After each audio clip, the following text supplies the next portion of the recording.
sila sa loob. Dapat diba pag magbakod ka dito. Marami pa naman sana yan.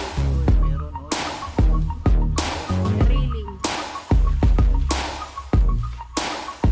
Hi guys! Ayan, katatapos lang namin kumain. Nag-lunch kami kasama si JR. First time niyang dumalaw dito mula nung nakauwi siya galing sa Batangas. At syempre si Cute Lola panay ang tanong tungkol kay Bugoy. Nakikibalita, nakikimarites na rin kami. At kahapon nagpunta si Buyog doon sa lote. At sabi ni Buyog, meron daw siya nakita doon na nakulong sa drum ni Ma'am Joking. Kaya yun, pupuntahan namin ngayon. Ayaw naman niyang sabihin kung ano yun. Basta ang sabi niya, hindi naman daw ahas, hindi rin palaka. Kaya na-curious tuloy ako kung ano yung nakulong dun sa drum ni Ma'am Jo. Nasa loob kasi yun ang kubo.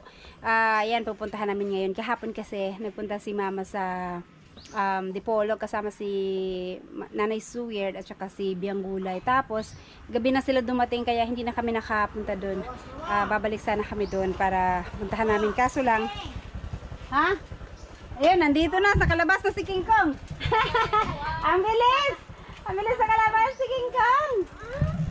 Ayun, hindi kami nakapunta na dahil ginabi na si Cute Lola na dumating galing sa Dipolog. Kaya ngayon namin pupuntahan ni Buyog dun sa lote at kung ano yun, kung nandun pa rin ba sa drum ni Ma'am Joking.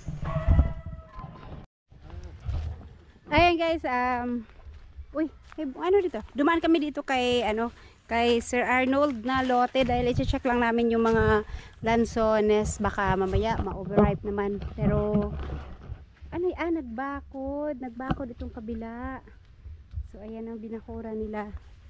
Kawayan yung gagamitin nila kasi bakod sila. Andun naman yung bato. Very good pa sila magbakod, be. Very good pa sila magbakod. Tignan mo ang bakod nila. Nandito nga sa loob. Tignan mo. Nandito sila sa loob. Dapat diba pag magbakod ka dito. Sa bagay kahoy lang naman to. Pero nandiyan yung bato, yung bakod nila. Dapat dito yung poste nila. Kaya nga. Kumain sila sa Kinain, lumampas pa nga sabihan ko na lang si Ma'am Lynn. Kasi ang bakod nila is lumampas. Pumasok sa loob. Kunti lang naman pero ewan ko bakit ganun yun pa. Ayan ito yung isang bato. Ganyan ba dapat yan? Dapat doon pa rin sa kanila sa loob. Pero ito nga dito sa kabila, talaga siya, pumasok talaga dito kay Sir Arnold. Anyway, sabihan ko na lang si Ma'am Lynn habang hindi pa nila ito na anuhan. Kasi pasok na pasok sa looban yung nila, yung bato nila. At syempre yung pinunta namin dito is yung lansones. Kaya lang, gawa siguro ng araw-araw na ulan. Mga ilang araw lang yung may hindi umuulan. Yung mga dito ang daming pino na nalalaglag. Yan. Tapos ang daming naglaglaga na mga bunga. Tapos yung bunga nito, tingnan nyo siya, nabibiyak sa nakandyan pa siya ito, biyak na. Ito green, may green pa pero nabiyak na rin. Yan Tapos ayan, mga kasama niya na-over na kaya to, pero bakit ito? Hindi pa naman, may green pa naman siya pero nabiyak na. Gawa siguro ng ulan. Yan Tapos sayang sa taas, marami pang maliliit na marami pa yung maliliit. At saka itong dito malalaki na siya pero biyak. Biyak na siya. Itong dito sa kabila. Maasim? Hilaw ko lang pa. Itong dito, wala akong masyadong nakitang biyak. Hanggang sa taas, wala namang mga biyak-biyak. Wala pa. Maraming liki. Ay, maraming liki. Yung doon, sa taas talaga, grabe. Hindi mo na makita yung sanga niya, puno ng bunga. Pero hindi ko alam kung kagaya dun sa kabila, naglalaglagan sila. Eto rin biyak na. Yak na siya. Alam mo kung bakit hindi ito matamis? Oh. Walang langgam. Wala nga kalanggam-langgam. Pero yung mga lansones na ibang nakikita ko, marami yung itim na langgam. Ayan oh. Marami pa naman sana yan oh. Ito yung meron yung andyan, Bisaya, daliri. Dariling. Ito may sira na. Maasim. Ito dito, baka matamis na. Maasim talaga siya. Asin yun eh. Agay. Slum. Ngap ko. Ay no, hindi pa siguro tama to kasi Ngap. Oh, pero nagbiyakan na siya. Hindi pa tama pero nagbiyakan na siya no. Makaba ko. Huwag ko nga, hanggang doon diya. Hagbong ka ha. Kamahulog ka. Ito oh, kay ano na.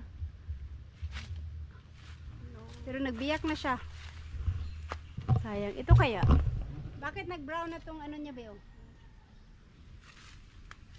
Slum. Ito, marami rin bunga sa taas. Yun lang. Naglaglagan kaya yan, no? Kaya nagkaganyan yung bunga niyan. Daming nalaglag dito sa ulan yan. Ito talagang dito. Nagtaka ako bakit siya nagbiyakan. Tapos yan, oh, maraming nasa lupa.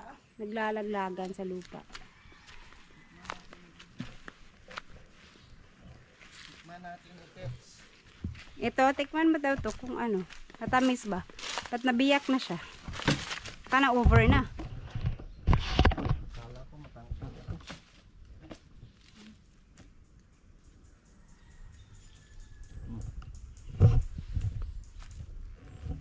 Overripe or verdure? Overdue. Tikman natin. Ganon pa rin eh. Dapat na Tamis naman. Maasim.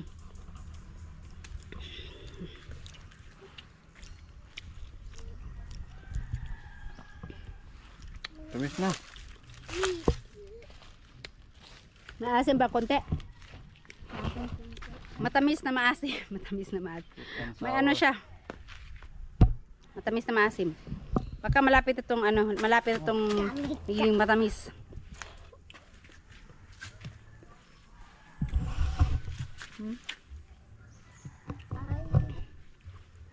Sayang no? Nabiyak man na yung mga kuan. Sayang yung bunga. Pero yung iba sa taas, may mga green pa kasi. Marami pa siyang green. Marami na rin yellow. Pero hindi sabay-sabay. Kagaya nitong, dito talaga, ang asim niya talaga dyan. Etong isa, ewan lang namin kung matamis yan kasi nasa taas eh. Itong puno na to, ang sobrang daming bunga sa taas oh. Pero may mga yellow na, pero marami pang green na green. So, ayan. At itong sa bakod, sasabihan natin yung nagbako dito kasi lumampas sila sa bato. Hoy! Ikaw nagbugsok, ana? Ha? Ikaw nagbuho, ana? Kakay. Ha? Kakay. Sige, sa daw be. Kakay daw. Dilat man ang kakay. Isang kakay. Ito yung isa sa Seven Dwarfs. Yung na-feature noon sa Jessica Soho. 7 silang magkakapatid na puro may diferensya. Ikaw maglabat, ana? Abdo. Ha? Abdo. Ah. Bido. Ha? Kane si ane? Ah. Ay, sabat. Sige. Ayan sir, ipapakuha ko kay Buyog yung isa kapungpong na wala na daot. Ayan oh. Pwede nila. Yung iba nagbiyakan man ito.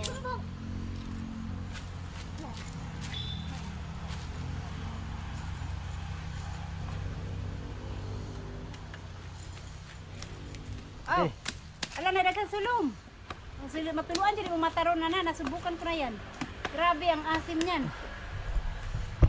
Ay, masira din pala. Akala ko wala. Oh, may dami din pala ito langgam. Ito may langgam na itim, ibig sabihin. Matamis to. Ayan, dito na tayo sa kubo. So, hanggang dito pala yung nalinis ni Buyog. Hanggang dito lang kasi umulan na din ng ng hapon. Kahit pa paano wala na dito yung wala na sunog, ginagkutan wala gihapon, wala na sunog. Ayaw na sunog. Karon gani dagom na pug kayo. At dito sa likod.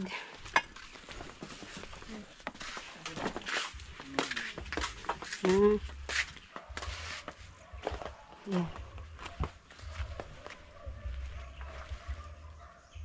Apel pa manino diri no? Likod no? Bato man eh. Hanggang dito lang pala yung ni Ibuyog nalinis sa may bato. Nilampas siya ng konti. Yan yung road right.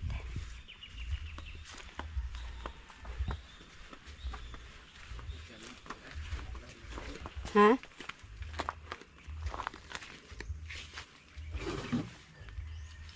Dili siya. Isa man na ka na. Ayan, nandyan sa taas yung drum. Papasok na sana siya dyan, kaso lang hinarangan ni Buyog dyan ng kahoy para hindi makapasok. Dali na natin dito sa labas din yung drum.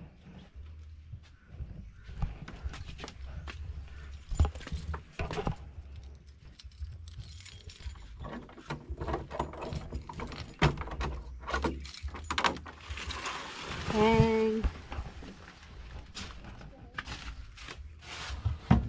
Ano yan? Ay. Last. Mayroong something daw dyan, sabi ni Papa. Okay lang.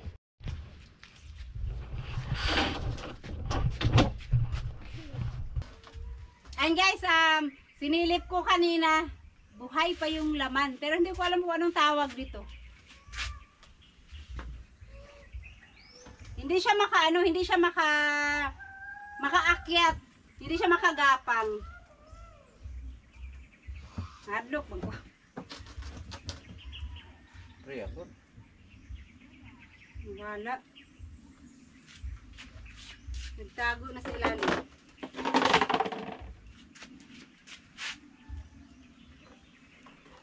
Dagan dito rin. Naka! Buhay pa. Gutom na yan. Malaki na rin pala siya, no? Seng, ayan. Wait lang. Dilim, hindi. Asa may dala akong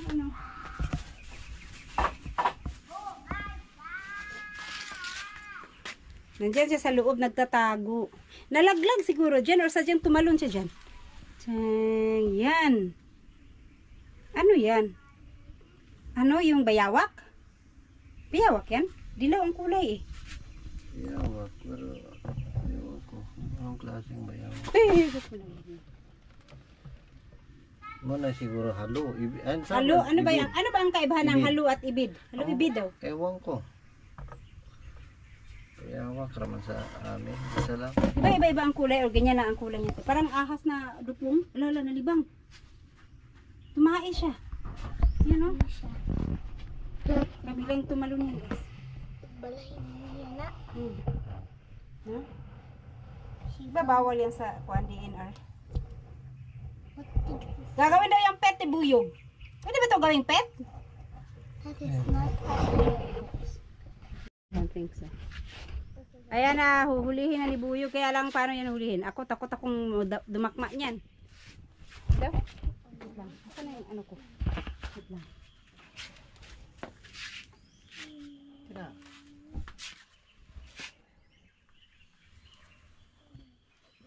Lala. Kasi mugapak na be. Kasi mugapak. Saan yun? Yung ulo. Baka manggagatin. Baka may rabies yan. Yan, yan. Ano na kay basig saban ta sa DNR. Ay, ay, ay! Lala ka. Be, lupad gali na be, yung dilatas kayo. Lupad na diri ba paingon, mabuhay na nimo na. Mamaya, ayaw diha. Mulusot lagi na be, makawala na. Abi na ako dito na bitaw atong galon. Na. Saka ma-animal cruelty tayo niyan.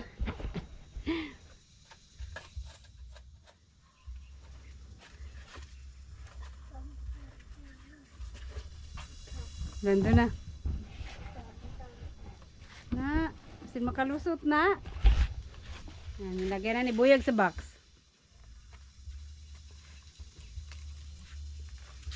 Uy, mulusot bitaw nag-ahatron. Lag, bitbita na lasa. Dala sa may bit-bit niyan. You say every single bad word of you do that. Ha? Or say every bad word of you do that. Carry lang nimo. Ah, may butas-butas naman pala yung box kaya makahinga siya. Paano siya nakulong dyan, no? Galing siguro yan sa bubong, ay sa nipa. Tapos na halaglag siya dito. Oh. Las, lagi. Init kayo diha ba? Ayan, at habang nandito kami, walisan ko na lang muna yung nandyan.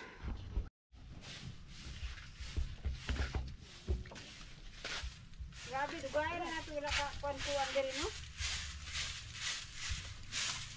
Matagal na namin itong hindi napuntahan, nalinisan. Kasukan kasi, lalo walang ano. Pwede pa to? Wala na no, gabi. Pag kapon mo lang ito ginawa. Kapon lang pala yan. Tag-ulan din kasi, mahirap magpunta dito.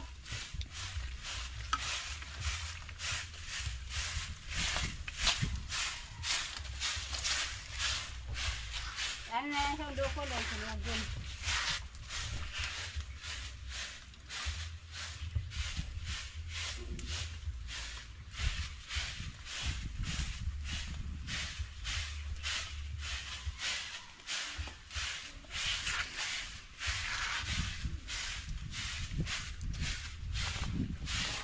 Baha mangguno dire dahil gamay. Wala pa man nakanalan.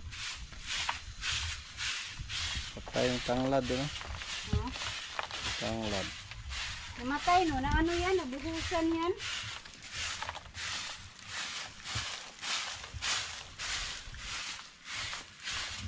Mano mo lang naibig tanan.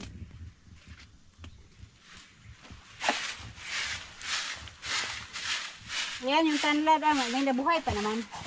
Madami rin yun ulit. Iyaan mo na. Yung ano dyan, yung tawag niya. Buti yung ano, hindi namatay. Ito, wala pa to. Kailangan ko yung tanggalan. Di mahirap palisin yung damo nito, be? Be? Hindi naman. Gaan, ay maano lang, malambot lang. Lambot. Ayun, dito na nasunog, oh. Pero hindi kasi lahat. Buhay pa yung ano niya, eh. Buhi.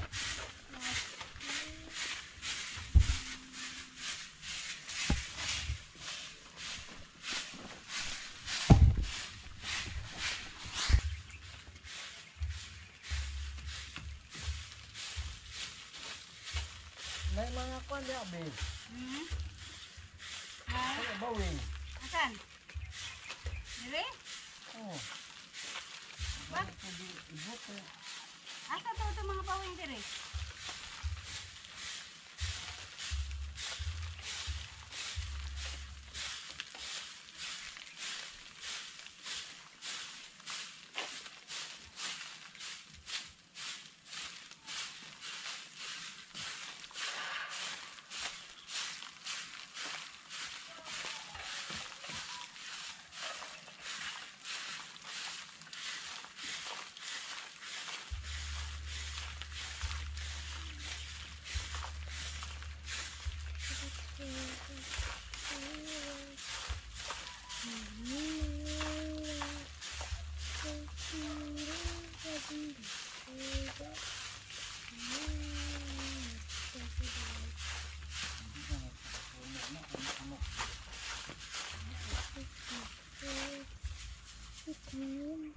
Ayun guys, maglilinis lang kami ng konti. Tapos sa susunod na araw na naman ulit, pag may konting time, pupunta kami ito. At kasi ayun baka makabalik kami dito pag manguha ng lansones si JR. Sabi ni JR, manguha daw kami ng lansones. Yung kanya kasi ang daming bunga, pero yung kay Ma'am Kedy may bunga din pero konti lang. Tapos may yellow, may green, kaya hindi sabay-sabay. Ewan ko kung may makuha dun sa taas kila Ma'am Kedy pag check namin. Kasi nung isang araw, hindi pa daw siya hindi pa siya pwede. Malambot lang malambot lang talaga ang lupa pag na esprehan. Kaya pinagbubunot ko ngayon nandito, mabilis lang siya mabunot. Hindi siya matigas yung mahahabang damo dito, binunot ko. Ay mabilis lang matanggal. Tapos, ayan. Pero yung langit madilim na yung banda dito. Kailangan na makauwi agad at hindi kami maabutan ng ulan. At yung mais pala ni Cute Lola, halos lahat may may bulaklak na. May bulaklak na yung mais ni Cute Lola dyan kay Ma'am Jo. Kaya lang kami ng konti dito, magsunog lang ng konti at maglinis ng konti. Doon sa likod nawalisan ko na din, pero yung mga ganitong damo hindi pa natanggal. Mga naman na to, patay na damo. Mas maganda kasi pag natanggal talaga siya. Etong dito din konti na lang naman, dandaron na lang Itong frog grass, ang frog grass dito namatay yung bandaron tulang dito yung nabuhay. Siguro ito pag mayroon na namang tutubo na maliliit, isprayan na agad. Huwag na antaying dumami ng ganyan para hindi mahirap tanggalin pag makapal na siya masyado. Pero wala namang mga puno dito banda. Lalambot daw ang lupa pag spray ng spray. Ayaw ni Buyog kasi sa kanila kasi may nag-i-spray daw. Malambot masyado yung lupa. Tapos pag may mga may mga puno ka itatanim, mabilis mabuwal. Ayan, at nakahinga na ng konti ang kubo. Medyo lumiwanag na ng konti, hindi kagaya nung nakaraan na halos hindi na makita ang kubo sa sobrang dami ng damo. Ayan guys, nagliyab pa yung iba kasi na dry pa yung sa ibabaw, pero yung ilalim basa kasi ang lakas ng ulan kaninang madaling araw. Yan, kahit pa paano, ayan na, linis-linis na ng konti.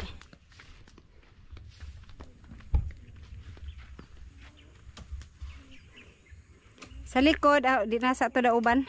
Kung ako rang kitapok.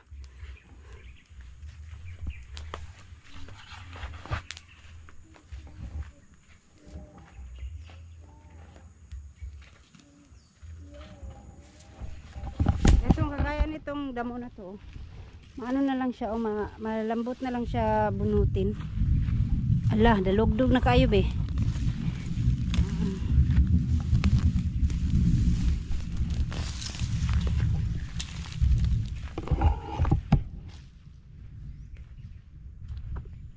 Itong saging pala be, hindi pa to pwede?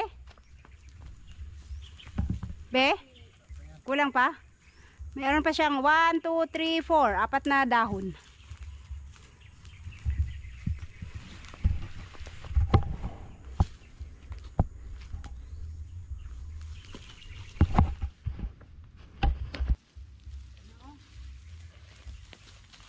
Ano? Dali lang siya. Ano na, bidahon no?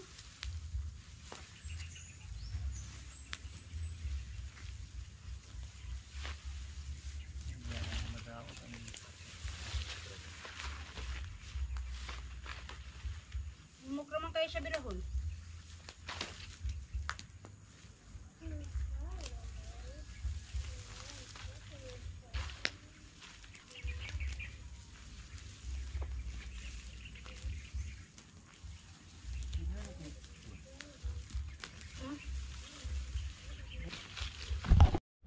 Ayan guys, uwi na kami. So, hayaan na muna namin itong di naman, yan siguro lalaki kasi basa yung ilalim. At hanggang susunod muli na pagpunta namin dito.